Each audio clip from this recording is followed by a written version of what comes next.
Dalam sebuah pelajaran ekonomi klasik di mana dulu saya sempat mengenyam sedikit ilmu di negeri seberang, didapat sebuah pelajaran di mana produk adalah raja, di mana kompetisi belum hadir, di mana demand atau permintaan melebihi produk, maka produsen adalah raja. Misalnya seperti tahun 1915 sampai 1920-an, di mana mobil Ford membanjiri pasaran di Amerika. Mereka memiliki iklan yang sangat terkenal dengan kata-kata, "You can choose any color that you like as long as it is black."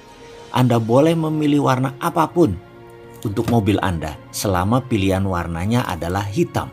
Customer tidak memiliki pilihan, itu sesungguhnya yang terjadi. Mobil Ford kala itu hanya mengeluarkan satu warna sejak mobil pertama diluncurkan. Semuanya warnanya hitam. Saat ini kalau kita mencoba cara-cara seperti itu, siap-siap bisnis kita gulung tikar. Kembali ke cerita awal. Dalam keilmuan klasik yang dikenal dengan nama experiential economy, mengindikasikan bahwa offering yang diberikan oleh perusahaan kepada pelanggannya terdiri dari 4 jenis. Offering tersebut nomor 1 adalah commodities, nomor 2 adalah barang atau goods, nomor 3 adalah layanan atau service, dan terakhir adalah pengalaman atau experience. Sebagai produsen, kita bisa memilih mau jualan komoditi yang memang gampang tapi harga pasaran, atau mau jualan pengalaman yang harganya premium, namun memang jauh lebih sulit. Untuk membawa komoditi jadi pengalaman, kita harus melakukan customize secara terus-menerus. Dulu memang barang dan layanan bagus sudah cukup memuaskan pelanggan, dan itu penting karena disinilah indeks kepuasan pelanggan dihitung, yang nantinya akan menjadi ukuran kesuksesan sebuah merek. Contoh, offering menjual komoditi dalam bisnis kita misalnya adalah kita membuat gedung kotak, ada 80 kamar, dipakai buat menginap, yang kita kasih label hotel. Benda kotak tempat menginap tersebut. Namun, sayangnya kini sudah masuki era experiential economy, di mana kita tak cukup lagi hanya memiliki produk yang bagus dan layanan yang oke.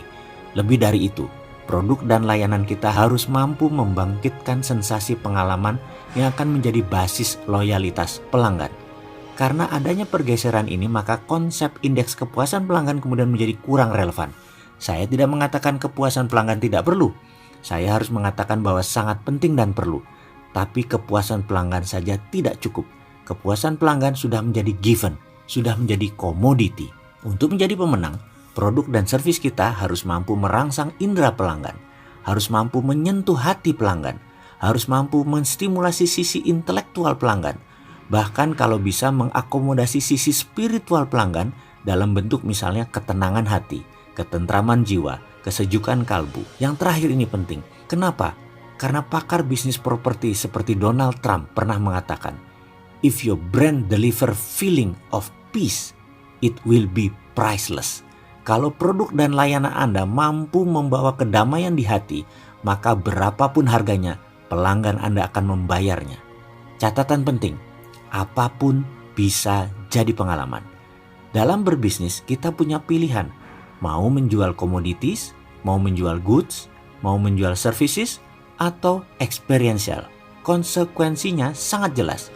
Semakin tawaran kita ke pelanggan mengarah ke komoditi, maka semakin pas-pasan margin keuntungan kita. Sebaliknya, semakin mengarah ke pengalaman, maka semakin premium harga dan keuntungan yang kita peroleh. Semakin kita mengarah ke komoditi, misalnya kita membangun ruang kotak kamar tempat tinggal, semakin gampang kita melakukannya karena tidak perlu merek. Kita tidak perlu layanan yang prima. Kita tidak perlu diferensial. Karena yang namanya komoditi, gedung kotak plus kamar kotak tadi, kita tidak perlu membangun positioning. Kita tak perlu repot-repot berorientasi ke pelanggan. Kalau pilihan kita meningkatkan ke arah pengalaman, semakin sulit kita melakukannya. Saya ulangi lagi, semakin sulit kita mengerjakannya. Saya gunakan bahasa lain, semakin berat tugas dan beban pekerjaan kita. Tak cukup sekedar membangun merek, positioning, atau diferensiasi. Lebih jauh kita harus mampu melibatkan pelanggan dalam proses bisnis. Kita harus mampu mengcustomize produk kepada pelanggan secara personal. Kalau perlu secara one-on-one. Kita harus mampu menjadikan produk kita sebagai pertunjukan yang menghisap benak dan hati pelanggan selama pertunjukan dipanggungkan. Sekarang perhatikan produk Anda. Sekali lagi saya ingatkan, pilih yang mana, tetap di dunia komoditi atau bergeser menjadi pengalaman. Sekarang perhatikan produk Anda. Tebakan liar saya, Anda masih berorientasi pada komoditi dan goods. Untuk menjadikan produk dari komoditi menjadi pengalaman adalah pilihan bisnis yang mana Anda berhak memiliki pengetahuan atas hal itu. Baiklah, saya mencoba memberikan sisi pandang lain dengan contoh umum namun bisa disambung relevansinya. Nomor 1 adalah raw coffee atau kopi mentah, sering disebut green coffee, adalah komoditis yang harganya ditentukan secara sama di pasar atau market price. Karena harganya sama, maka komoditi ini dijual dalam bentuk satuan kuantitas kilogram, kuintal, atau ton.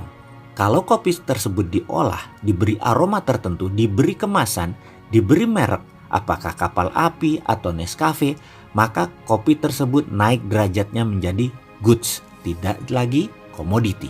Kalau kopi tersebut dipersembahkan dihidangkan di hotel bintang 4 atau bintang 5, maka kopi tersebut naik peringkatnya menjadi service. Tidak peduli pelanggan kita dari kopi kapal api atau Nescafe, begitu diberikan di hotel bintang 4 dan bintang 5, sekali lagi itu jadi service. Kalau kemudian kopi tersebut dihidangkan di Starbucks atau di Coffee Bean, maka kopi tersebut derajatnya menjadi experience. Kenapa? Karena di situ kopi tidak dihidangkan dengan layanan yang bagus, tapi dirancang menciptakan memorable experience.